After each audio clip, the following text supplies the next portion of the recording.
فاسألوا أهل الذكر إن كنتم لا تعلمون.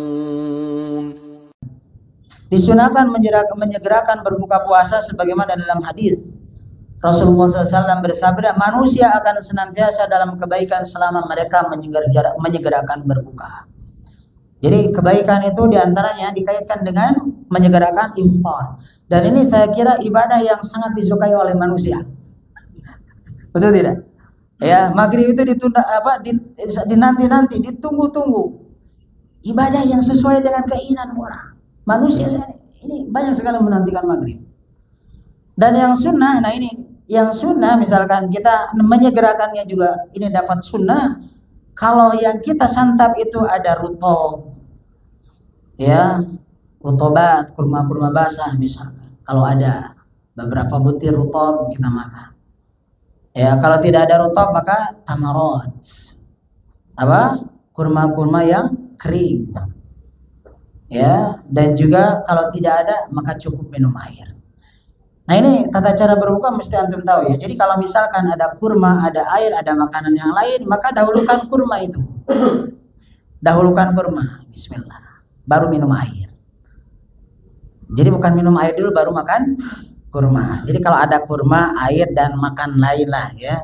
Jadi kurma dulu. Diutamakan rutob. Kalau nggak ada rutob ya kurma yang kering. Ya. Baik. Kalau tidak ada berarti cukup minum air. Tidak bisa digantikan dengan hal-hal yang lain. Maksudnya gini, sunnah ini ya seperti ini. Sunnah itu kurma rutob, tamar sama air. Jadi jangan sampai misalkan ini ada manis-manis nih. Koala. Ya kan, dan kawan-kawannya yang manis misalkan, yang serba manis. Sarwa ini. Gak ada kias. Jadi kurma ini disebut manis kali ini, bukan dikiaskan itu. Jadi kalau misalkan tidak ada kurma, langsung minum apa? Minum air saja, lalu makan yang lain silakan. Itu sunnah juga.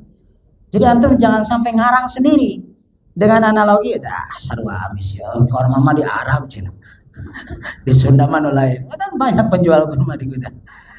Ya kan? Ya tapi tidak wajib ya. Tidak wajib. Kalau ada, ya silakan. Ini dapat masuk. Kalau tidak ada berarti kita mengawali dengan apa? Minum air. Dan ini sebelum sholat jemaah. Awas, yang sunnah itu sebelum sholat. Jadi kalau misalkan ada orang yang belum iftar sampai dia sholat maghrib dulu, itu hukumnya makruh. Bukan sunnah tapi apa?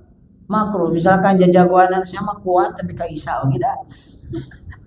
Jagoan misalkan. Ya, batur makan maghrib saya mah kuat kaisa. Misalkan dia beres sholat maghrib baru apa?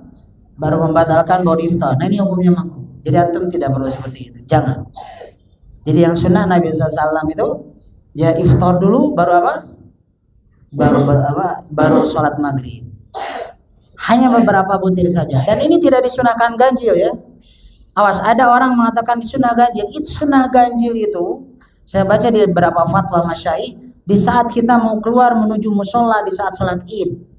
Itu disunahkan hitungan kurmanya ganjil. Selain itu tidak perlu ganjil ya. Antum mau makan 2 atau 4 ya silakan. Ya 2 kilo kebanyakan. Ya, jadi maksudnya kan orang itu kadang-kadang sunnahnya ganjil, tidak ada.